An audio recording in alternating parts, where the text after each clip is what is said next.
AirAsia's big boss Tony Fernandes says Ratan Tata will not just be an advisor to AirAsia India but will also play an active role in running the airline. Speaking exclusively to ET Now's Kartika Tehran, Tony Fernandes said that he's confident that AirAsia India will take off by September this year. Well, really, we're hopefully coming to the end of the application process. We've got our chairman and our board together. We've got our CEO and some of the senior management. We know the route structure we want to take going forward. The key now is to kind of share our experiences with the state governments and the ministers to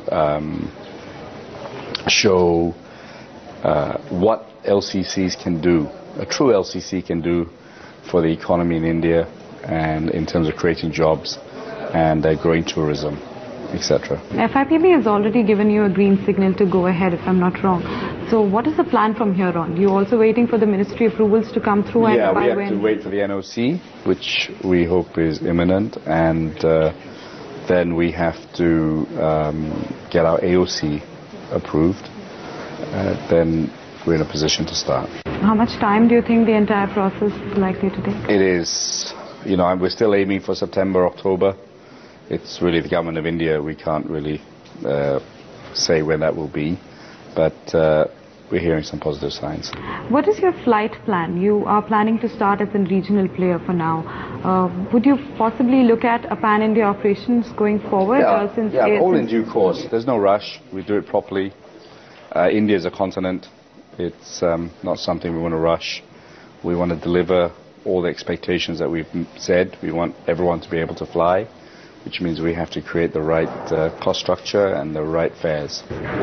Could you give us a sense on your plans to how many aircraft are you looking to start off with initially? Well, I think 2 to 3, and we'll add 1 every month. And how is the expansion likely to happen, and what's the kind of investments that you're likely to put in initially? Actually, you've caught me on the amount of investment, but our initial share capital is about $20–30 million. But really, a lot of the balance sheet is carried through leases, etc. So the real investment is quite large. We'll just keep adding aircraft. I hope to do 10 a year, and let's see how we progress from there. Okay. You had earlier said that you wanted Ratan Tata to be the head of the new airline venture, and later on now he's the advisory to the entire venture. What kind of significance would that make? And could you elaborate on the role? Is he going to play a larger role than being an advisory itself? Yeah, I think Mr. Tata, I'd love him to be the chairman, but he felt that he has stepped out of that public role, and he's recommended a fantastic chairman who's now our chairman, Mr. Ramdorai. So that's a great step forward for us. Mr. Tata is one of the most successful businessmen around in the world, and he will help me and the management and the board course a strategy for AirAsia India over the incoming years. So he'll be playing an active role, right? Yes, very much so. Can you elaborate what's the kind of role in particular? Well, it's in, we'll be discussing plans, we'll be discussing strategy, he'll be giving his input on routes and markets and distribution, overall business plans.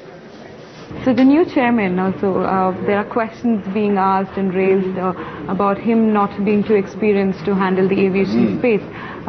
Do you think he is the right guy to handle the entire venture? Oh, absolutely. You must remember, I had no experience in the airline business. A brain is a brain. And in Mr. Ramdorai, we have a pretty large brain. I joke about it, but, sometimes I don't understand what he's saying. So he's fantastic. He's a special advisor to the Prime Minister on skills development. It's exactly what we've seen tonight in terms of developing pilots and engineers. Skill is the key to AirAsia India's success, is the right people.